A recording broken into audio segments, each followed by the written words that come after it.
Bonjour, Monsieur Gildas Agoncan, ambassadeur du Bénin près le Niger, a osé prononcer le mot aussi vieux que l'humanité. Un mot que les sages ont toujours brandi comme un bouclier contre les cataclysmes de l'histoire. Pardon. Des choses se sont passées, des choses graves, qui ont engendré des sacrifices, qui ont engendré des difficultés, qui ont engendré des problèmes. Ici au Niger, ici à Gaïa, nous demandons pardon parce que nous sommes des frères. Il a demandé pardon au peuple nigérien, un acte de diplomatie classique qui constitue un pont tendu vers une réconciliation nécessaire, ou du moins un semblant de réconciliation, mais qui, dans l'atmosphère électrique actuelle, s'est transformé en crime de lèse-majesté. Et cela peut se comprendre quand on revisite la ligne intransigeante du chef de l'État, le président Patrice Talon, sur la question du pardon. Parfois, le pardon peut être une faute. Seulement, évitons de confondre et d'aligner la fermeté dans les guerres internes sur les relations diplomatiques face aux guerres asymétriques. N'y a-t-il personne pour dire au chef qu'il souffle sur les braises rien qu'à considérer la question du terrorisme? Supposons que les difficultés comme la fermeture de la frontière ne soient même plus un problème pour les transporteurs et opérateurs économiques qui s'y sont accommodés et ont trouvé d'autres issues. Supposons aussi que la question de mobilisation dans la 23e circonscription électorale, où Gildas Agoncan est un maillon incontestable, mais certainement pas indispensable, n'inquiète pas le président Joseph Dioguenou, ni le ministre Alain Fortuné Nouati, à la veille des élections générales de 2026, où il y a de grands enjeux qui pourtant imposent l'union et non l'émiettement des forces. Mais tout au moins, on peut se poser la question de savoir si le souvenir des filles de Chibok s'est-il éteint dans nos mémoires comme une bougie soufflée par l'oubli. Le 14 avril 2014, 276 jeunes filles ont été enlevées dans un lycée de Chibok, dans l'état de Borno au Nigeria, pour aller assouvir la chaleur des terroristes de Boko Haram en quête de femmes. Après la libération d'une poignée d'entre elles, suite à des négociations, certaines filles ont carrément préféré se marier à leur ravisseur.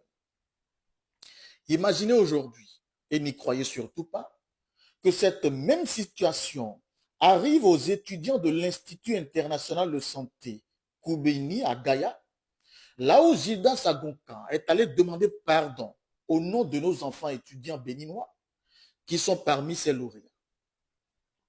Auriez-vous le remords? Ceux qui, dans l'ombre, manipulent les ficelles du pouvoir, se faisant passer pour des conseillers avisés, mais nourrissent secrètement l'espoir de voir le gouvernement du président Patrice Talon se perdre dans des décisions impulsives et de l'émotion, seront les premiers à tourner le dos demain.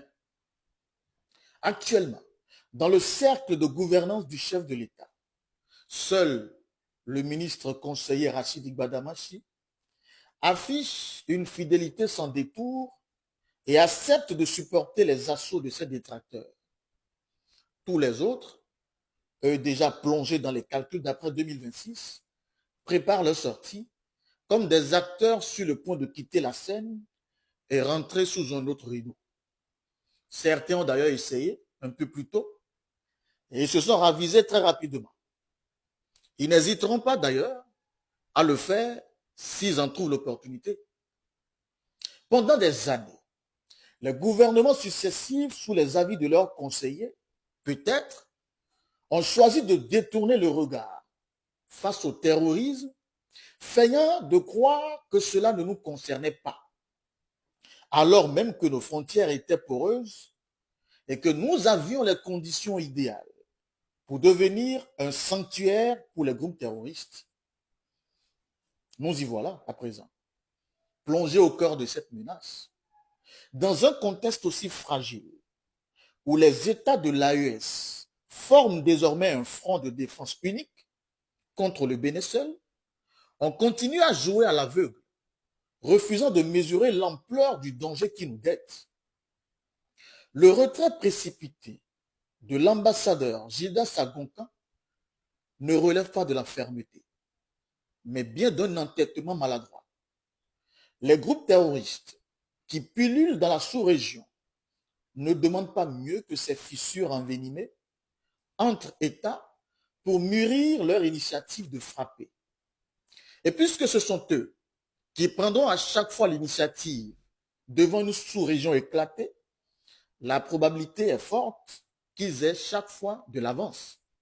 C'est pour cela que, à défaut de s'entendre avec les voisins, on pourrait continuer à faire semblant de se comprendre au lieu de continuer à ouvrir la porte au danger. Bien que admiratif de la fermeté du chef de l'État, le chroniqueur pense qu'il y a une limite à tout. Les grandes puissances mondiales, aussi dures soient-elles, savent quand il faut s'incliner pour mieux avancer. Demander pardon sur ce terrain précis où Gildas Sagonkan l'a fait, ce n'est pas se soumettre, c'est reconnaître qu'un avenir partagé vaut mieux qu'une crise perpétuelle. C'est comprendre que la rancune institutionnalisée est un poison certes lent, mais qui pourrait être immédiatement préjudiciable à ces étudiants qu'il avait en face de lui, tout en pensant à ce qui est arrivé aux filles de Chibok. Dans le cas d'espèce, même si on juge la démarche solitaire, un rappel à l'ordre et une exigence de pondre un communiqué rectifiant et restituant le contexte du pardon qu'il a demandé, n'aurait-il pas suffi pour quelqu'un comme Gildas Sagonkan, qui a été parfois mis à la touche, mais qui est resté pourtant fidèle au régime? Bien sûr que oui.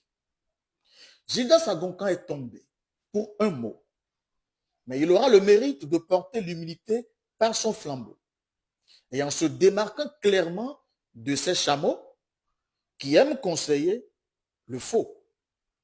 Le chroniqueur espère que cette annonce sera un canular, car dans plusieurs parutions de ce matin, beaucoup ont évité d'en faire mention dans leur canard. C'était votre chronique comme toujours.